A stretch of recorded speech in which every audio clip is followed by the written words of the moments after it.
انسان جب کسی شخص سے پیار کرنے لگے، کسی کو اپنا رہبر اور رہنما ماننے لگے، پھر اگر وہ اس ہستی کو جہتوں میں اور مختلف قسم کی سمتوں میں قید کرنے لگے تو اس کی محبت کمزور سی نظر آتی ہے۔ کہے کہ مجھے فلاں سے پیار ضرور ہے، پر اتنا ہے، اتنا نہیں ہے، اس حد تک ہے، اس سے آگے نہیں ہے، اتنا کروں گا، اس سے آگے نہیں جاؤں گا، اتنی بات مانوں گا، اس سے زیادہ نہیں مانوں گا، تو محسوس ہوتا ہے کہ اس شخص نے محبت کی نہیں۔ محبت تو اطاعت پر مجبور کر دیتی ہے، محبت تو انسان کو مجنون بنا دیتی ہے۔ اللہ کے پیارے رسول صلی اللہ تعالیٰ علیہ وآلہ وسلم کی محبت ہم پر ضروری قرار دی گئی۔ جس طرح حدیث پاک میں یہ فرمایا گیا نا کہ تم اتنی دیر تک مومن نہیں ہو سکتے جب تک ہر چیز سے بڑھ کر، ہر شخص سے بڑھ کر نبی پاک علیہ السلام سے پیار نہ کرو، اسی طرح قرآن مجید نے فرمایا کہ فلا و ربک، اے محبوب ہمیں آپ کے رب کی قسم، اے محبوب آپ کے رب کی قسم، لا یؤمنون حتی یحکموک فیما شجر بینہم، یہ اس وقت تک مومن نہیں ہو سکتے جب تک اپنے ہر معاملے میں آپ کو حاکم تسلیم نہ کر لیں۔ یہ آپ کو حاکم تسلیم کر لیں، ہر بات میں آپ کا حکم ماننے لگیں تو آپ کا رب پھر ان کو مومن مانے گا۔ ہر معاملے میں، نماز پڑھنے میں بھی نبی پاک کا حکم ماننا ہے، اور شادی کرنے میں بھی نبی کریم کا حکم ماننا ہے، روزہ رکھنے میں بھی حضور کا حکم ماننا ہے، اور تجارت کرنے میں بھی نبی کریم علیہ السلام کا حکم ماننا ہے۔ جس طرح ہم لوگوں نے نوافل پڑھنے میں، تلاوت کرنے میں رسول کریم علیہ السلام کی بات کو سننا ہے، اسی طرح ہم نے فیصلے کرنے میں، کچہری میں جانے میں، عدالت میں پہنچنے میں، وہاں بھی ہم نے نبی کریم صلی اللہ تعالیٰ علیہ وسلم کی بات پر ہی غور کرنا ہے، اور سرور کائنات علیہ السلام کو ہر معاملے میں از اول تا آخر اپنا حاکم تسلیم کرنا ہے۔ جب ہم اس مفہوم کو سادہ لفظوں میں لیتے ہیں نا کہ ہر معاملے میں حضور سید عالم صلی اللہ علیہ وسلم کا قول فیصل ہوگا، تو پھر ہم کہتے ہیں کہ دنیا میں جب نظام مصطفیٰ نافذ ہو پھر حضور کا قول فیصل ہے۔ یعنی جس طرح حضور کی بات مسجد کے ممبر سے مانی جا رہی ہے، اسی طرح پارلیمنٹ میں بھی اسی طرح حضور کی بات کو تسلیم کیا ہے۔ جس طرح نبی پاک علیہ الصلاۃ والسلام کی بات کا نفاذ ہم نماز روزے کے معاملے میں غور سے سنتے ہیں، مسئلہ پوچھتے ہیں، باریک ہو کے چلتے ہیں، اسی طرح جب جج فیصلہ کرے تو پھر بھی اس نے رسول اللہ صلی اللہ علیہ وسلم کے دین کو ہی دیکھنا ہے۔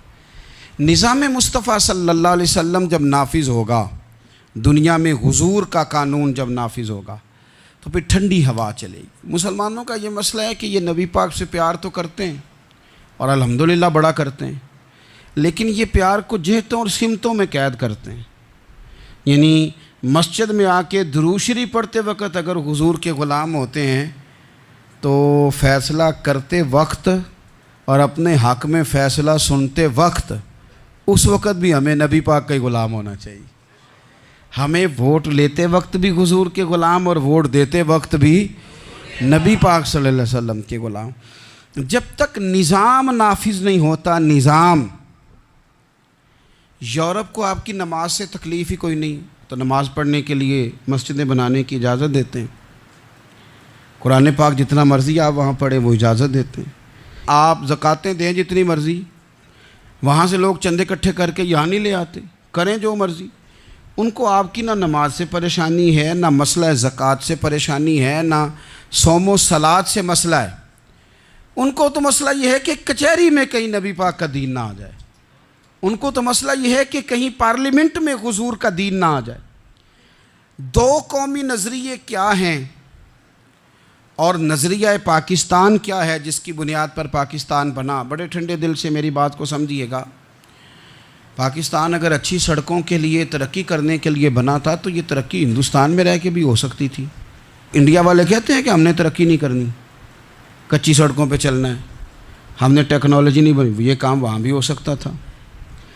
اگر آپ یہ کہیں کہ پاکستان جمہوریت کی مضبوطی کے لیے بنایا تھا کہ ڈکٹیٹر کوئی نہیں آئے گا، صرف جمہوری قوتیں کام کریں گی، تو جمہوریت میں تو انڈیا بظاہر آگے نکل گیا ہے، ان کی جمہوریت تو زیادہ اچھی نظر آتی ہے، کبھی ڈکٹیٹر نہیں آیا۔ آپ نے پاکستان کیوں بنایا؟ اگر آپ نے یہی کام کرنے تھے، فحاشی اور یعنی اور جو مرضی جس کے من میں آئے کرے، اور کوئی فرق نہ ہو یہاں کے اور وہاں کے کلچر میں، رشوت خوری، بھتہ خوری اور ناجائز فروشی، سارے کام اگر ہونے تھے تو یہ کام وہاں بھی ہوتے ہیں۔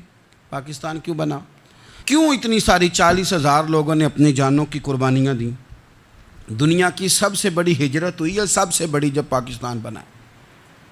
یہ سب سے بڑی ہجرت تھی، اتنی بڑی ہجرت ہی کبھی نہیں ہوئی۔ کیوں اتنا کچھ ہوا؟ وہ اس لیے ہوا کہ ہمیں بتایا گیا تھا کہ وہاں نہ سوشلزم، نہ وہاں خالی جمہوریت کا راگ الاپا جائے گا، بلکہ ایک بلند نعرہ لگایا گیا تھا۔ نعرہ کیا تھا؟ پاکستان کا مطلب کیا؟ پاکستان کا مطلب کیا؟ لا الہ الا اللہ محمد رسول اللہ صلی اللہ علیہ۔ یہ عنوان بنایا گیا۔ غریب آدمی کو بتایا گیا کہ جب پاکستان بنے گا تو وہاں حضور کا نظام نافذ ہوگا، جاگیردار کی اور غریب کی تفریق ختم ہوگی۔ جس طرح امیر کے بچے کو کالج میں داخلہ ملے گا، غریب کے بچے کو بھی ملے گا۔ وہاں بتایا گیا کہ لوگ وہاں ہر لحاظ سے اپنے آپ کو برابر سمجھیں گے۔ وہاں وہی بات ہوگی جو جناب صدیق اکبر کرتے تھے، وہاں وہی جملے دہرائے جائیں گے جو حضرت عمر فرماتے تھے، وہاں اسی طرح غریب پر سخاوت کی جائے گی، اسے دیا جائے گا جس طرح حضرت عثمان غنی کرتے تھے۔ وہاں اسی طرح فقر کا دور دورہ ہوگا، سادگی کا حسن ہوگا، اپنائیت کا نور ہوگا جو مولا علی شیر خدا نے عطا فرمایا تھا۔ اس سوچ کی بنیاد پر پاکستان بنایا گیا، اس سوچ کی بنیاد پر، اور اسی سوچ کو آگے لے کر کے جایا گیا۔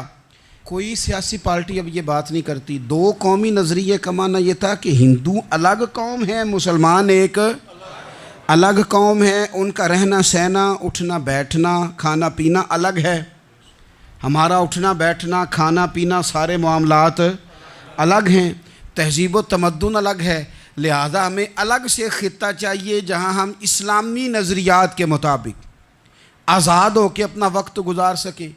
اس دو قومی نظریے کی بنیاد پر، دو قومی پہلے تو علامہ اقبال اس کے قائل نہیں تھے۔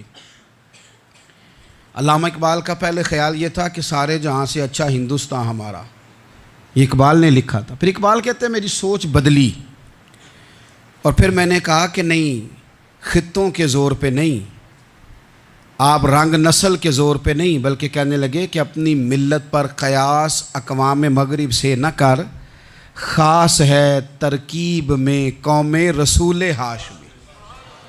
آپ جو تقسیم کریں گے، یہ جو تقسیم ہوئی ہے نا عرب کی، یہ مذہب کی بنیاد پہ نہیں ہوئی،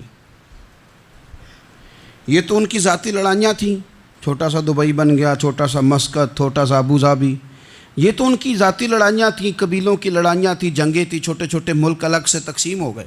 یہ مذہب کی بنیاد پہ ایسا نہیں ہوا۔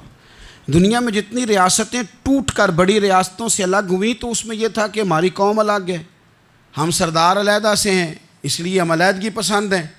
دنیا کے اندر دو ہی وطن ہیں جو دین کے نام پہ بنے، دو ہی اسٹیٹ ہیں جو اسلام کے نام پر وجود میں آئیں، پہلی مدینہ منورہ ہے اور دوسری پاکستان ہے۔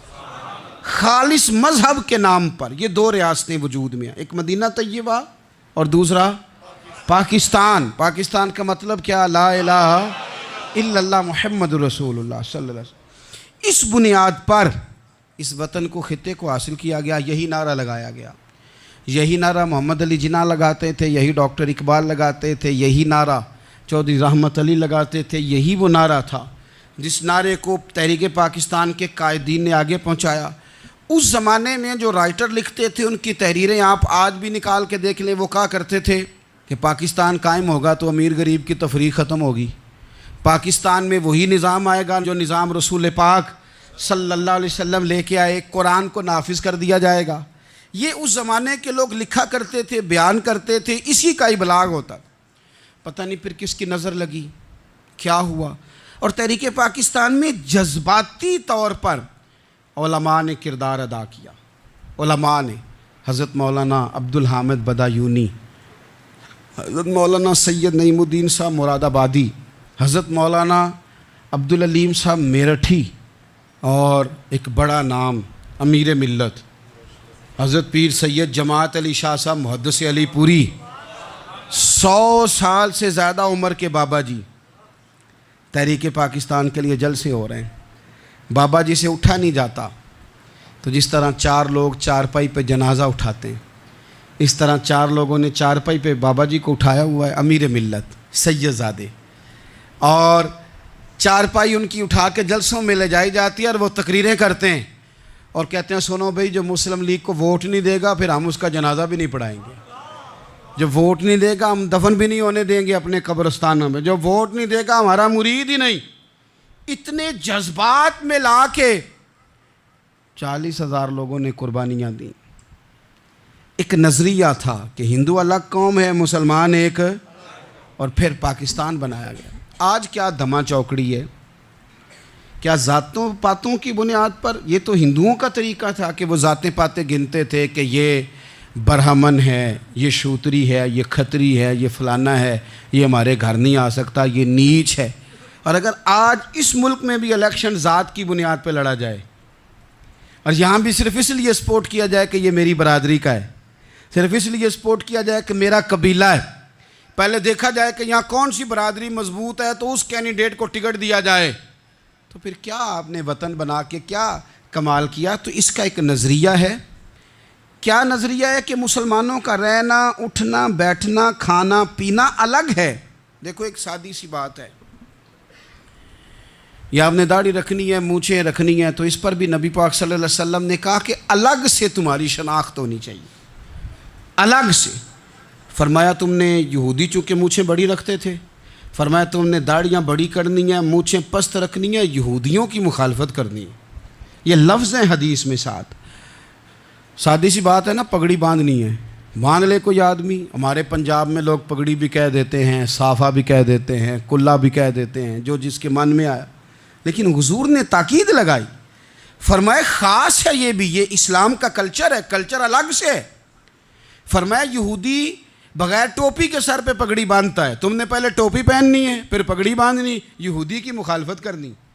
یہ الگ کلچر ہے، الگ تہذیب ہے مسلمانوں کی، خاص ہے ترکیب میں قوم رسول ہاشمی۔ آپ کی عدالت میں وہ والا نظام نہیں ہوگا جو امریکہ میں ہے، آپ کی عدالت میں وہ والا نظام نہیں ہوگا جو برطانیہ میں ہے، آپ کے پارلیمنٹ میں وہ نظام نہیں چلے گا جو یورپ کا، برطانیہ کا، فلانے کا ہے۔ آپ کی پارلیمنٹ میں، آپ کی عدلیہ میں وہ نظام چلے گا جو قرآن کا ہے اور رسول اللہ کے فرمان کا ہے۔ یہ نظریہ تھا، نظریہ۔ اب اس نظریے کی لوگ بات ہی نہیں کرتے، عوام بھی نہیں کرتی، بالکل نہیں۔ میں بڑی دیر سے رو رہا ہوں، بہت سارے بڑی بڑی گدیوں کے پیر بھی نہیں کرتے۔ ان کو پتہ ہے کہ اگر نظام مصطفیٰ نافذ ہوتا ہے تو مجھے بھی بتانا پڑے گا کہ 80 مربع کہاں سے آئے، مجھے بھی بتانا پڑے گا کہ یہ جو میں 1.25 کروڑ کی کار میں گاڑی میں گھومتا ہوں تو یہ کہاں سے آئی، حساب دینا پڑے گا۔ اور پھر جب پاکستان بن گیا، قربانیوں کے بعد بنا، آپ نے ناراض نہیں ہونا، میرا مہاجر فیملی سے تعلق ہے، جو عزیز رشتہ دار قریبی یہاں رہتے تھے نا، مقامی، وہ تو مہاجروں میں رشتہ داری نہیں کرتے تھے۔ صحیح کہہ رہا ہوں؟ کہتے ہیں مہاجر ہے، اچھا جی غیر مسلم ہے، جگہ نہیں دیتے تھے رہنے کو۔ میں کیسے آپ کو بات بتاؤں؟ پھر اس چھوٹی چھوٹی غلطیوں کو لوگوں نے ووٹ بنا کے بڑی بڑی قتل و غارت نہیں کی اس ملک میں۔ اتنا بڑا تکلیف والا منظر تھا۔ میرے دادا جی کی فیملی ساری پاکستان آئی تھی، دادی کی نہیں آئی تھی۔ 97 میں میری دادی کا انتقال ہوا، وہ آخری دن تک رویا کرتی تھی، ایسے نہیں پتر پتہ نہیں میرے پرا ہیں ان کے فوت ہو گئے نے، پتہ نہیں میرا کوئی چچا ہے کہ سارے چلے گئے۔ کس لیے آپ نے، اگر یہی دھما چوکڑی سیاست کی کرنی تھی، ذات پات آپ نے رکھنی تھی، تو وہاں کوئی دکھ تھا؟ یہ تماشے تو وہاں بھی ہو رہے۔ وہ آخری دن تک رویا کرتی تھی۔ اب تو خیر آنکھیں بڑی جدید ان کا آپریشن ہوتا ہے، تو ایک زمانے میں آنکھوں کا آپریشن ہوتا تھا، ڈاکٹر کہتے تھے لائٹ بند رکھو، سبز رنگ کی پٹی باندھو، 4 گھنٹے کے بعد دارو ڈالنا ہے آنکھ میں، ڈراپس ڈالنے۔ میں 4 گھنٹے کے بعد ان کی آنکھوں میں ڈراپس ڈالنے جاتا تھا تو کبھی کبھی مجھے بٹھا لیتی تھیں، تو کہتی تھیں کہ پتہ نہیں کوئی بچا ہے کہ نہیں بچا، پتہ نہیں اب کوئی ہے کہ نہیں، پتہ پتہ نہیں کوئی ان میں سے ہوگا کہ نہیں. پتر میں تینوں دساں ساڈے پنڈ کس طرح دا ہوندا سی, میں تمہیں بتاؤں فلانی چیز. پھر جناح نے اعلان کیا تھا کہ ملک بن گیا. کہتی تھی ہم نے بڑا کہا اپنے رشتہ داروں سے کہ چلیں, پر وہ کہتے تھے یہ تو تھوڑے دنوں کی بات ہے, سب نے واپس آ جانا ہے.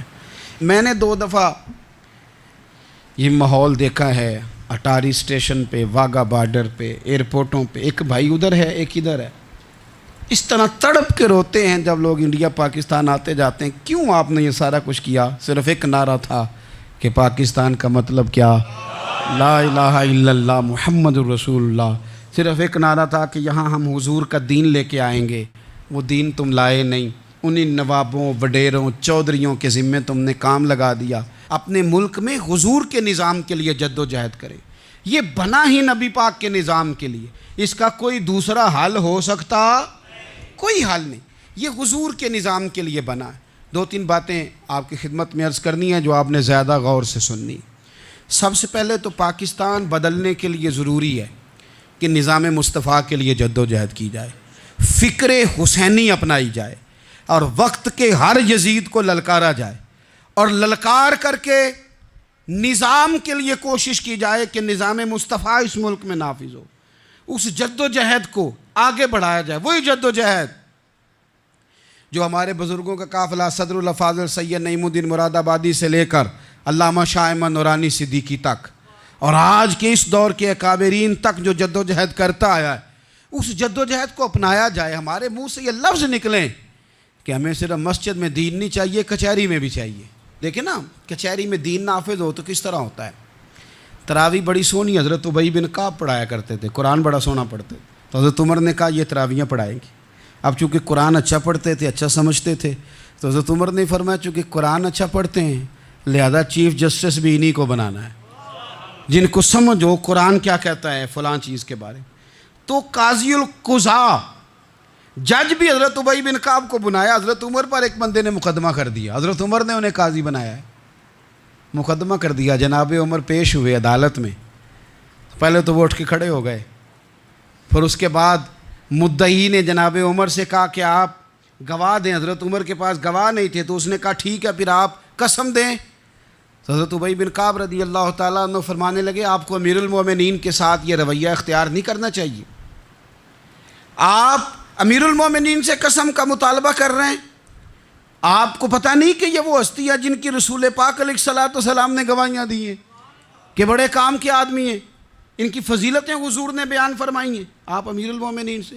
حضرت عمر نے جناب ابی بن کعب کی طرف دیکھا, حمایت تو حضرت عمر کی کر رہے تھے نا, لیکن یہ نظام مصطفیٰ ہے, یہ حضور کا دین ہے. حضرت عمر فرمانے لگے آپ اس مقدمے کا فیصلہ کر لیں, بعد میں آپ کو معزول کر دیا جائے گا. یہ آپ نے کیا کہا کہ امیر المومنین سے مطالبہ نہ کریں؟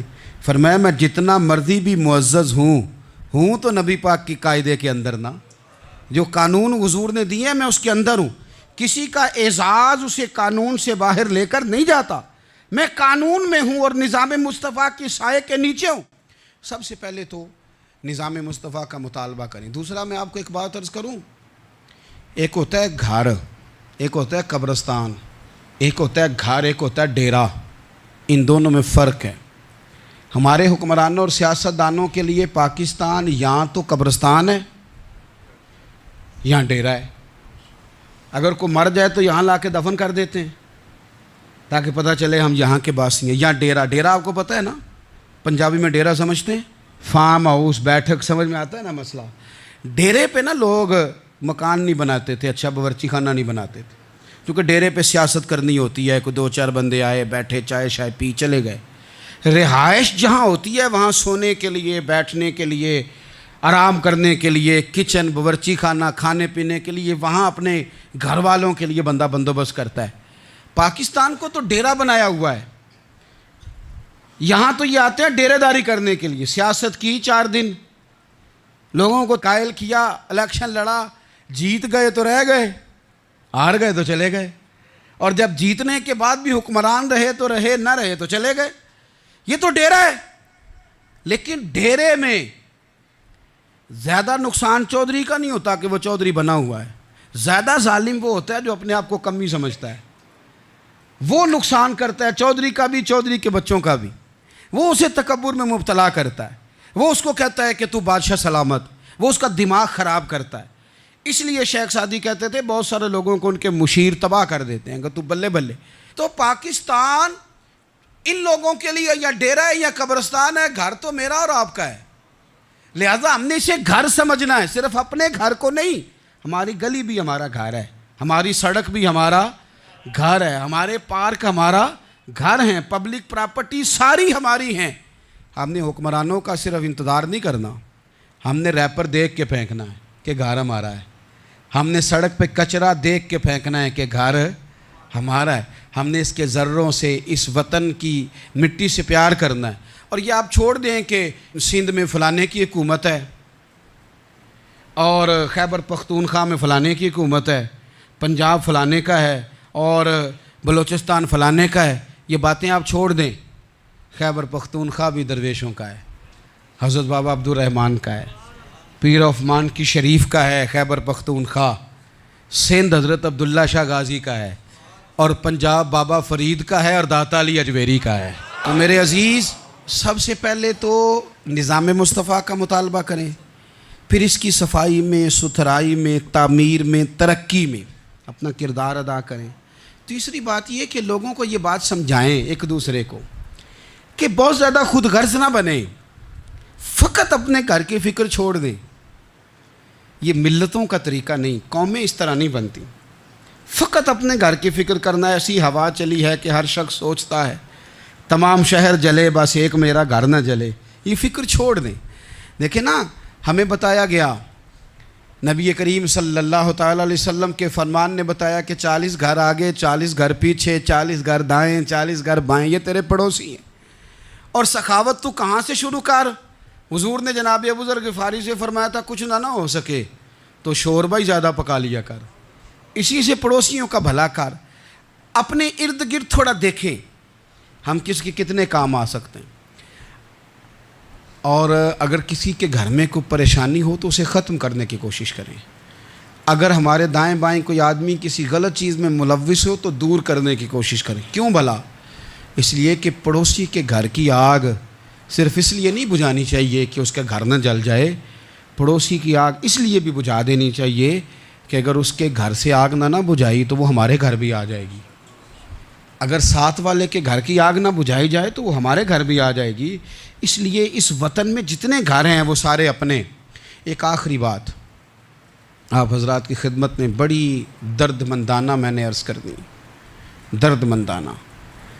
اگر سیاستدان امیر کبیر ہمارا بھلا نہیں کرتے تو چلو ہم ہی ایک دوسرے کا بھلا کرنا شروع کر دیں، تھوڑا تھوڑا نفع کرنا شروع کر دیں۔ حضور علیہ السلام نے فرمایا لوگوں میں بہتر وہ ہے جو لوگوں کے لیے نفع مند ہو۔ اگر بہت زیادہ اونچے درجے کا افسر اگر ہمیں لگتا ہے اللہ ماشاءاللہ کہ وہ کرپٹ ہے، تو جہاں جہاں ہم بیٹھے ہوئے ہیں جس جگہ پہ، ان جگہوں پہ ہی ہم ایک دوسرے کا بھلا کرنے لگ جائیں۔ چلو مہربانی کرے ریڑھی والا یہ سوچ لے کہ میں نے وہ پھل نہیں لے کے جانا جو لوگوں کو بیمار کر دے گا، چلے سبزی والا یہ سوچ لے کہ یہ والی سبزی اب اتنی تباہ کن ہو گئی ہے کہ بیمار کرے گی، یہ کام۔ چلو میڈیکل سٹور والا ہی مہربانی کرے کہ میں نے دعائیں صرف وہ لے کے آنی ہیں جو فائدہ مند ہیں، جو دعائیں ایکسپائر ہو گئی ہیں جن میں کوئی مسئلہ بن گیا ہے وہ میں نے کام نہیں کرنا۔ اور چلو کریانے والا ہی مہربانی کر دے، وہ بیسن ہی صحیح لے آئے یار، وہ والا نہ بیچے جو لوگوں کے لیے نقصان کا باعث، وہ بوتلیں اصلی بیچے نقلی نہ بیچے، کیونکہ وطن ہمارا ہے۔ آپ یقین کریں کہ میں اوپر کی بات نہیں کرتا، نیچے تک حال اتنا خراب ہے کہ آگے آگے جو پھل دکھانے کو لگائے ہیں وہ اور ہیں، اور ان کے پیچھے جو پڑے ہیں وہ اور ہیں۔ اتنا عجیب منظر، اتنی عجیب۔ میں اب تو چلیں کچھ احباب مجھے سفر کرا دیتے ہیں، ایک زمانے تک میں کرائے کی گاڑی میں سفر کرتا تھا۔ ایک صاحب کو میں نے ایک دفعہ بتایا کہ مجھے شیخو پورہ جانا ہے، کتنی دیر رکیں گے؟ میں نے کہا کہ ظاہر ہے جلسہ ہے، فارغ ہوگا تو آ جائیں گے۔ تو شیخو پورہ والوں نے بھی مجھے شیخو پورہ بتایا تھا، تو وہاں جا کے پتہ چلا کہ 10 کلومیٹر اندر جانا ہے۔ انہوں نے بریک لگا لی وہیں پہ، کہنے لگے جی 10 کلومیٹر اگے جانا ہے تو پیسے نویں طے ہون گے، گل شیخو پورے دی ہوئی سی۔ تو میں کوئی ایسا مسئلہ نہیں تھا، میں ہنس پڑا، پریشان نہیں ہوا۔ میں نے کہا بالکل ٹھیک ہے، آپ صحیح کہہ رہے ہیں، یہ آپ کی بات بالکل بجا ہے، آپ نے جو کہا وہ درست کہا۔ لیکن یار میں نے تو یہی سنا ہے کہ یہ شیخو پورہ ہے، تو 10 کلومیٹر تک تو بہرحال ایک شہر ویسے بھی ہوتا ہی ہے، یہ تو نہیں ہوتا کہ اس کی ایک باؤنڈری ہے کہ 1 کلومیٹر کے اندر شہر بند ہے۔ لیکن میں نے کہا کہ تیری سوچ نے ایک بات مجھے، اس دوست کو میں نے سمجھایا، پیارے تھے، قائل کیا، اور میں نے کہا تمہاری سوچ سے ایک بات میری سمجھ میں آئی ہے کہ ہم بڑے خود غرض ہیں، ہمیں صرف ہمارے حکمران نہیں لوٹتے، بس ہاتھ نہ پہنچے تو انگور کھٹیں، ورنہ اگر پہنچ جائیں تو کوئی ایک طریقہ ہونا چاہیے کسی بندے کو کسی جگہ نیچے لے کے آنے کا کہ ہو 10 کلومیٹر آپ نے تو یہ کہا تھا، اب کیسے بات ہوگی؟ میں نے انہیں کہا کہ کچھ بھی نہیں اس سے فرق پڑتا، اس سے کوئی فرق نہیں پڑتا، لیکن ایک زمانہ میں نے دور دیکھا، اور ایک دور میں نے وہ بھی دیکھا کہ مجھے ایک جگہ جانا تھا، اللہ اکبر، ایک قاری صاحب تھے، امام صاحب تھے، کسی زمانے میں وہ رہ چکے، تو ہمارے علاقے میں بھی انہوں نے امامت کی تھی، تو میں وہاں جا رہا تھا، تو ان کے گاؤں پہنچنے سٹاپ پہ اتر کے تو میں تانگے پہ بیٹھا، تانگے والے کو میں نے کہا کہ وہ چونکہ اپنے گاؤں جا چکے تھے چھوڑ کے ہمارا علاقہ، تو میں نے کہا فلانے قاری صاحب کے یہاں جانا ہے، تو نیچے اتر کے تانگے والا ظاہر ہے کار والے سے تو غریب ہی ہوتا ہے، تو میں نے اس تانگے والے سے کہا کہ میاں کرایہ کتنا تیرا بنتا ہے؟ کہنے لگا میں مولوی صاحب دے پرونے کو کرایہ نہیں لیندہ، اس لیے کہ انہوں نے ہمیں قرآن پاک پڑھایا ہے، اور انہوں نے ہمیں، اور پھر میں وہ تانگے والا، اس کے کپڑے، اس کی طامت، اس کا سارا کچھ سادہ، تو میں بار بار میرا دل کرتا تھا کہ میری آنکھیں اس کی فوٹو کھینچ لیں، کیا شخص ہے، کیا انداز ہے، اور وہ مجھے کہنے لگا مولوی صاحب واپس کدوں کو جانا دے؟ میں نے ان سے کہا کہ میں نے نا جی شام کو ہی واپس لوٹ جانا ہے، تو کہنے لگے میں ڈیگر کو تک تہاڈا ویٹ کراں گا، تو میں تمہیں ڈیکاں گا، ایک سواری کٹ پاواں گا، میرا دل کرتا ہے مولوی صاحب دا پرونا واپس بھی فری جائے، کیا اس کی آمدن ہوتی ہے تانگے والے کی؟ وہ بندہ بھی یاد رہ گیا، یہ بندہ بھی یاد رہ گیا، خدا را ہم یاد رہیں گے، مہربانی کریں آپ، ایک دوسرے کا تھوڑا تھوڑا بھلا کریں، ایک دوسرے کی تھوڑی تھوڑی خیر کریں، ایک دوسرے کا تھوڑا تھوڑا نظریہ۔ ایک بندہ مجھے وہ بھی یاد ہے، بس میں بیٹھا تھا تو اس نے نا، ایک بوڑھی اماں نے اسے کہا کہ پتر میرے کو نا کرایہ 14 روپے تھا، تو اس نے کہا پتر میرے کو 10 ہی دے، تو اپنا اپنا رویہ ہوتا ہے، تو وہ کنڈکٹر جو تھا گاڑی کا وہ کہنے لگا اماں جی اتر کے گا نہیں جانا؟ کہنے لگی پتر وے جانا ہے، پیدل ٹر جائیں گی، غریب ہے میرا پتر، زیادہ پیسے نہیں کماندا، تو 10 روپے ہی نے، تو وہ کلینڈر بھی مجھے یاد رہ گیا، اس نے 10 بھی اماں کو واپس کر دی، کہنے لگا اماں جی کوئی گل نہیں، ساری دیہڑی کمائی دے ہی نے، اللہ دیونے والا ہے، تسی پیدل نہ جاویو، اے 10 روپے رکشے والے نو دئیو تاکہ تانوں گھر چ۔ او یار ایک ایک قطرہ اس ملک میں، ایک ایک آنسو کسی کا پوچھ لو، زیادہ نہیں، ایک ایک دو دو آنسو پوچھو گے تو بڑے لوگ رونا چھوڑ دیں گے، ایک ایک دو دو آنسو پوچھ لو گے تو بڑے لوگ ہیں رونا چھوڑ دیں گے۔ میں چونکہ غور سے چیزوں کو، میرا حافظہ بڑا اچھا ہے تو میں دیکھتا رہتا ہوں، میری ہمشیرہ کی شادی تھی تو میں نے ایک فرنیچر والے سے بات کی، میں نے کہا بھائی اس طرح کر کے فرنیچر بنانا ہے، تو کہنے لگا گھر واسطے یا کسی تھی نو دینا جی؟ وڈیرے بابا جی؟ میں نے کہا جی نہیں۔ کہنے لگا حضرت جی جی میں دل کرے گا کر لیا جی، تیاں تیانیاں دا اونج بھی حصہ ہوندا ہے، تو میں بیٹیوں کے لیے، او بھائی نہ کوئی اس میں کمی ہوئی، غریب آدمی تھا نہ میں نے کوئی کمی کی، ہو گئی بات، پر بابا تو یاد رہ گیا نا، او بھائی تھوڑا تھوڑا نا، یہ وطن ہمارا ہے، تیاں بھی سانجیاں ہوندیاں نے تو انہاں دے دکھ بھی سانجے، اسی بڑے چنگے لوگ جے، ساڈے وڈیرے سانوں یہ نہیں سن کہندے فلانے دا جوائی ہے، وہ سانوں کہن سن یہ ساڈے پنڈ دا جوائی ہے۔ اور چودھریوں کا بچہ بھی اتر کے سلام کر کے کہتا تھا پاجی تہاڈا بیگ میں نہ چالاں، گھر نہ چھڈ آواں، اپنا کلچر واپس لے آؤ، نہیں چاہیے ہمیں زیادہ موبائل، کونی ضرورت ہمیں ٹیکنالوجی کی، کونی اتنی لمبی چوڑی فوٹو کی، واپس آؤ۔ بیٹی اس پنڈ ساڈی تھی ویائی ہے، اتھے جدو برات جائے گی تو اس تھی دا بھی تحفہ جائے گا، کیونکہ اتھے یہ واپس آ جاؤ، نہ اتنے جدید بنو کہ خود غرضی ہو، نہ یہ جملے بولو کہ میں ضرورت پڑے تو گدھے کو باپ بنا لیتا ہوں، اس طرح نہ کرو، اپنی ہی مٹی پہ چلنے کا سلیقہ سیکھو۔ کسی کے سنگ مرمر پہ چلو گے تو پھسل جاؤ گے۔